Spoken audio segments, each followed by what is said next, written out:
right, folks, welcome back to episode 21 of Jaime and Eric Sports Talk Show. This week, we got big Chicago White Sox news. It's official. The Pope has ordained and blessed the White Sox. Why? Tell him why, Jaime. Tell him where he was in 2005. So he was there. And I'm not saying this is something I was there to hear or not, but from what I heard from the streets, he was there at the game, and he was like, you know what, Lord, please let Scott Pasenik hit a home run. Mr. Scott Pasenik, they ain't got no power. Lord, please give him the strength to hit a home run. And then Scotty Pods hits a home run with the new Pope in the stands. And his power is so great that the White Sox, for the longest time, for some reason, were not calling up their young first baseman that has all this pop in AAA, Elko. And then all of a sudden, we get a Pope. They call him up. Today, he wins the game with a 3-run home run. I don't know. Shit. I think we're back. I know we said earlier in episodes that they lifted the curse with the whole baseball thing, but now it's legit lifted. Now, because of the Pope.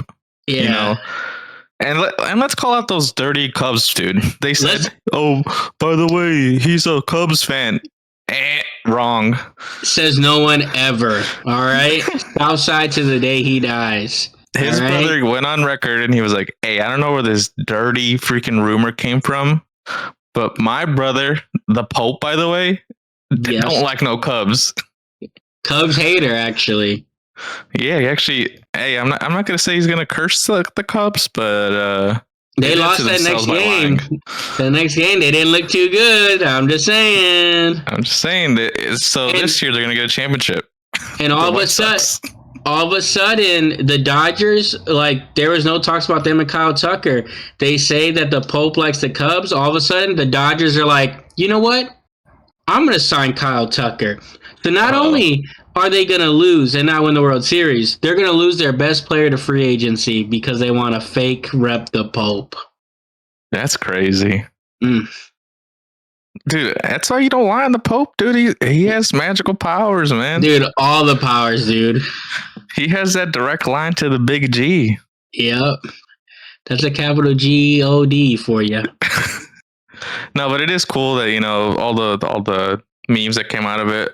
The one about the Bears, they're like, Chicago got a Pope before they got a quarterback that can pass for 4,000 yards, right? Yeah, the Bears have never had a quarterback pass over 4,000 yards, but Chicago got a Pope first. I like the Pope things; those are funny. Yeah, that's a good one. A lot of AI with the Pope wearing Chicago gear, which was cool. Yeah. They were gonna. I don't know how I felt because I did see that White Sox one where it was like white and then golden. I was like, I know they used AI for it, but like they should actually do that, you know. Dude, since he is an official fan. Dude, if they got, you know what sucks? They just came out with their City Connects, the new ones, which are okay. Yeah, all the budget's gone. Then you're saying, yeah, like we're like 3 years away from another City Connect. Maybe they'll do some special alternative to Pope night and then get some cool one-off jerseys. Catholic night. Yeah, dude, I'd show up, dude. The first 50,000 fans get a little rosary. Dude, give me a Pope bobblehead where he's wearing a White Sox jersey. I'd love it. I mean, the Topps is coming out with that card, dude. That Pope card, dude. Yeah, the special ones with the clouds in the background. But is this like a special thing? Because like, do they just do that for events, like pop culture events? Yeah, so ever since Fanatics bought like Topps, they do a lot of like these other things outside of sports. Okay. So they'll do it for other like go ahead. I thought it was because he was a White Sox fan. You know, they were like, "Oh shit, we might as well take advantage of this." Yeah, no, like I mean, even like I want to say Bernie Sanders. There was the card where he was sitting in the chair with his arms crossed or whatever. Oh, okay. So like they do like other like political events, like historic events, like famous things happening. I mean, it's a quick way to turn a buck. Yeah, true. If you get one of the parallels though too, I can see them being worth some money because like it's over 100,000, which honestly isn't like that crazy. But Seems it's kind of like, crazy. yeah, kind of. But then like you get some guys like the some of those counts are like 500, 600, 700,000 like Okay. things ordered. Like the Shohei stuff was like that, where I want to say it was probably like close to 1 million, if not over 1 million, like orders were put in. Jeez. Um, so this is like low comparative to like some of the big sports things. So But yeah, we love that for the Chicago White Sox, obviously, and hopefully the Bears. They get some blessings on the side. Bulls need some blessings. Cubs, you no, they don't need anything though. you know who might be good? Who? The Sky, Chicago. Oh shit! Sky. I forgot. Jesus, Pope. Jesus in the sky. Oh God, it's all coming together. Yeah. I mean, I guess let's jump into women's sports news. So, FIFA is going to do a groundbreaking study on whether women in their menstrual cycle have a tendency to break or to tear their ACLs more. And Sue Bird, basketball legend, she said like in 98 that the first thing the doctor told her was like, "Hey, are you on your period?" And she's like, "I am." So like they say it's groundbreaking news, but like it's been going on for like 15, 20 years. Like, Yeah, what's going on here? and I think too, like, because on their podcast, like Megan Rapinoe was like 3 ACL tears every time I was on my period. Dude, it's crazy, man. Yeah, and some people are saying it's the hormonal like changes and stuff like that. Some people are saying like, oh, because their ACLs are smaller, but with the changes in their body, the fluctuation and everything like that, it leads to like a higher chance, like 2 to 8 times higher chance of a woman tearing an ACL versus a male athlete. Yeah. I mean, it's cool that like it's getting some more like press and anything, but like they need to get down to the bottom of this, dude. But how do you fix it? Like, I don't think you can fix it. I think the only thing is nanobots, Jaime, dude, something, man. This is gonna be controversial. Uh-oh. Do you have the women not play like that week when they're on the? Yeah. I mean, which adds up, like, especially depends on what sport, like basketball, you can miss 2-3 games, something like soccer, where it's like, you may only play a few games a week, but what if there's a big tournament, what if it's the playoffs, stuff like that, because not everyone's going to tear their ACL for sure, but it's one of those things where it's just like, I wonder if women are going to start taking that in consideration, where they're like, you know what, I'm battling some injuries as is, or I'm having some issues with my knees as is. Do I, because I'm on my period, sit out? And I get what you're saying. It is a little controversial, but I mean, I feel like they're already warriors enough, dude. They already battled through cramps and everything. They're like, I might as well battle through this potential 2 to 8 times more breaking my ACL. Yeah, and I mean, the thing is, like, even like it used to be ACL used to be career ending. Then it was like 2 years. Then it was a year. Some people come back even before a year. Like in football, there's been players that tore the ACL in like training camp and then came back by the end of the season. So like the quickest turnaround time is like 6 to 8 months. Like and in some of the male athletes. So if it's that turnaround time, it's not the end of the world. But the thing is, where it's like, if you do tear your ACL, it depends on how you are as a player as well. Like the smaller guards, especially, like the Mystics player, she's like 5'4" or something like that. Too small. Yeah, like if you lose she's not gonna be as explosive anymore. Like it's one of those things where it's just like, and then it's like the D Rose effect, dude. Then like he obviously wants to go hard in the paint, but like he literally can't. Yeah, because he tore his ACL, his meniscus, and then maybe his PCL or MCL. Like he had multiple like knee injuries. Yeah, there's times where the athletes have tore everything. Like you can tear just one tendon, a couple of tendons, but there's times where they literally blow out their whole knee. But yeah, I forget who was talking about it.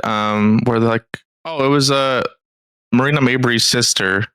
She was talking about when she tore her ACL, she was like going up for a layup or something or blocking a shot.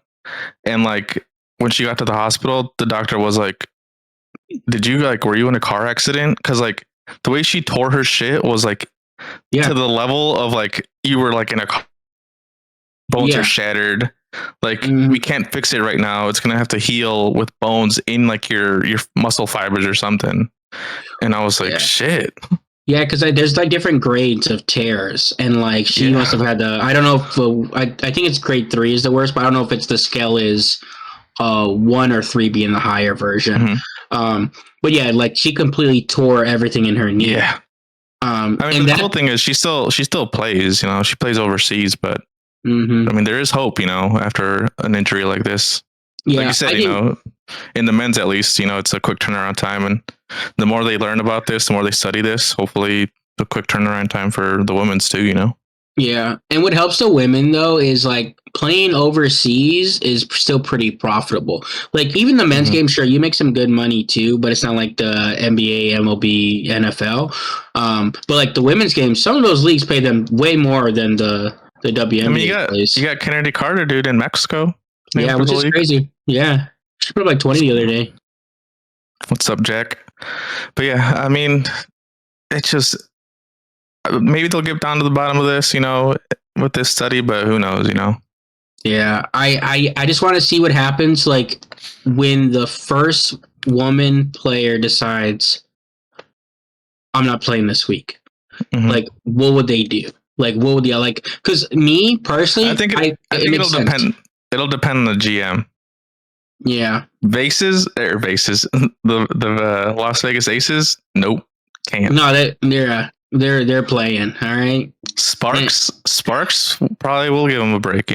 Yeah. But if you're a young player that doesn't have any injuries, I wouldn't even think about it. I wouldn't even worry about it. I think it's any player that has had the injuries, like Paige specifically. Dude, there you go, man. There you go. Speaking of ill will on Paige. I'm a Paige hater. I guess. I'm just trying to protect her. All right, that's all. Okay. I mean, the W officially kicks off Friday. I think. Should I forget who plays first? I just know that Indiana Fever. It's the Sky Saturday. So the W's. I mean, right now the last preseason game is going on right now with Valkyries against Phoenix. But yeah. Oh no, there's still a couple more. But the first official post or season game is Atlanta versus the Mystics, and of course they're gonna have three games on one night. So Minnesota versus Dallas. So we're gonna see Paige play for the first time on Friday officially, and then Las Vegas Aces versus the Valkyries. So Yeah, 3 games on Friday. I don't like how 2 games are at the same time. Is that? Yeah, it's either you're gonna watch the Mystic rookies or Paige. Yeah. Yeah, I know it kind of sucks because of I guess getting fans to the stadium. But I probably would have tried to put one of those games at 4:30. Yeah, we because there's only 13 teams, but they should probably try to schedule it better.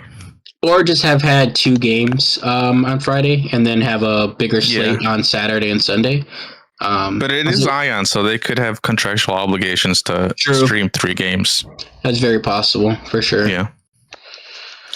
But I guess just let us know down below, who you think is going to win the W championship. Me and Jaime, obviously, you're going to vote for the Fever winning it all. If you're a Chicago Sky fan, maybe the Pope ordained your season, let us know down below, W's back, baby. That's it for this week, though.